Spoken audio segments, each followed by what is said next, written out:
the famous battle of Plassey was fought in which year প্ৰসিদ্ধ প্লাচিৰ যুদ্ধ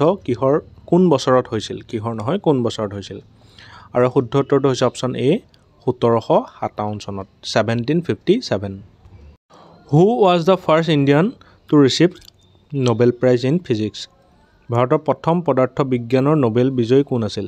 আৰু শুদ্ধ উত্তৰটো হৈছে অপশ্যন বি CV ৰামন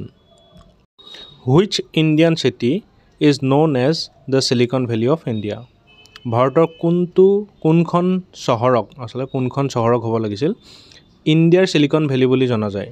আৰু শুদ্ধ উত্তৰটো হৈছে অপশ্যন চি বেংগলুৰু অৰ্থাৎ বাংগালুৰু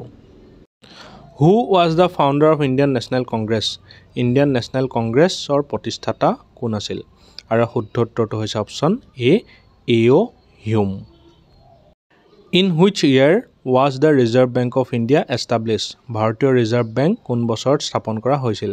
আৰু শুদ্ধ উত্তৰটো হৈছে অপশ্যন এ 1935 অৰ্থাৎ 1935 চনত